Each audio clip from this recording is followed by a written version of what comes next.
All right, guys, guilty. One more chapter in my favorite spot. The next chapter in the Odyssey is a shorter chapter. So I figured, why not? Just one more. All right, chapter 11 is called A Hero Comes Home. Last time we read, Telemachus met up with his father. It's hard to believe that he was seeing his father after 20 years. They made a plan to kind of get revenge on their suitors. We don't know what that plan is yet. All we know is that they've taken away all the armor and the swords and hid them away so the suitors can't get to them. Penelope came down and kind of scolded the suitors for trashing the house, for trying to kill her son, for relentlessly stalking her and not going away. She's like, shame on you guys for doing this. And that's where we left off. Chapter 11 is called A Hero Comes Home. Athena turned Odysseus back into a beggar because Eumaeus was bound to return soon. Telemachus stood to leave Eumaeus' hut. Odysseus had told him all he needed for the revenge plot. It was time Telemachus finally went home. I must show myself to mother, Telemachus explained. She must be worried sick. She will not believe I'm safe until she sees me with her own eyes. Telemachus made his way home. When he arrived, the old family nurse was the first to spot him. She cried happy tears and shouted for joy. All the other maids came running, and so did his mother, Penelope. When Penelope saw him, she cried hardest of all, Telemachus, the light of my eyes and the beat of my heart, she said to him, smiling through her tears. I thought I was never going to see you again. Then her mood suddenly changed. She stopped hugging him. Bad boy, she scolded. How could you go off and leave without my permission? But then she softened again and hugged him. My sweet, wonderful boy, you're back. When the suitors saw Telemachus again, they greeted him politely. But this was absolutely false. They wanted to kill him, and Penelope knew it. Telemachus ignored the men and went to the dining room to celebrate his return.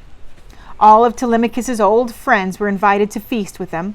They had a lovely time eating and drinking. Telemachus was happy to be home. He didn't realize how much he had missed his mother.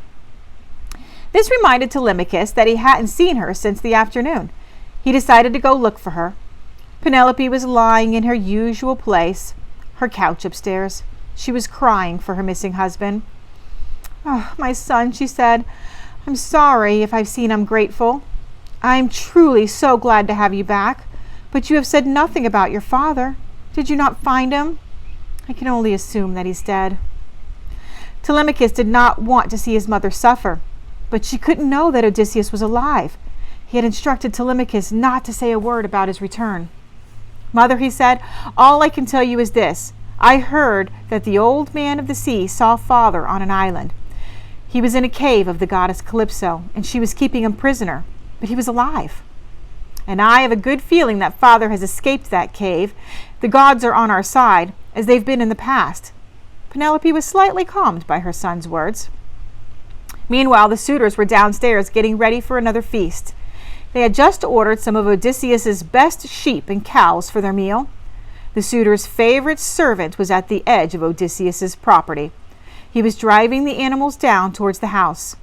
Eumaeus and a disguised Odysseus saw him, and the three men met in the meadow. Eumaeus, the servant said rudely, who is this disgusting old beggar with you? One of your pigs? Go away! Don't disturb the suitors during their feast. The servant passed Odysseus and kicked him, but Odysseus stood firm. He didn't fall down like an old fragile beggar would have. The servant snickered at him, and Odysseus controlled his temper. It wasn't time yet. Eumaeus and Odysseus made their way to the gate of the house. They paused there. Some music had just started to play. Eumaeus led the way into the courtyard. The suitors were gathered there. Odysseus followed, looking like a miserable old beggar. He leaned onto his cane. His clothes were dirty and in rags. Odysseus wandered slowly among the suitors. Nobody recognized him. He stretched out his hands and begged for food. Odysseus stopped in front of one of the bigger suitors. Sir, he said, you appear to be the leader among these men. Are you also the most generous? I was once a rich man too. I used to give to many a beggar, but now I am one. The suitor scowled.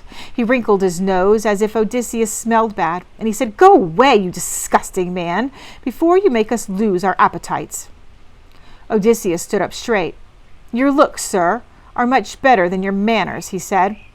"I know that the bread you are eating is not even your own. You are worse than a beggar. You are a thief." The suitor burned with anger. He picked up a footstool and threw it at Odysseus, hitting his shoulder. Telemachus rose quickly to defend his father, but Odysseus stood firm. He signaled to Telemachus that he must also hold his temper, for now. Penelope was furious when her servants told her what the reckless suitor had done. "Go and tell the stranger to come here," she said. "I want to apologize to him for how he has been treated in my home. Perhaps he is also a traveler and has news of my husband." However, Odysseus did not come immediately. He sent a message back instead. The message said, "Please be patient and wait until sundown. I will come and see you then. I will tell you what I know about your husband." All right, so, like I said, a shorter chapter. Kind of the big plot is starting to get exciting. So Odysseus has come to the house. The suitors are having a feast. Odysseus is like, "Hey, can you help me out? Give me some food." And one of the suitors, super rude, was yelling at him, threw a stool at him and hit him. And so he had to hold his temper. Penelope said, "Oh, please call that beggar to come see me. I want to apologize." And he sent her a note and said, just wait. I will come see you and I will let you know something about your husband." And that's where we're going to leave off for now. All right, have a great day.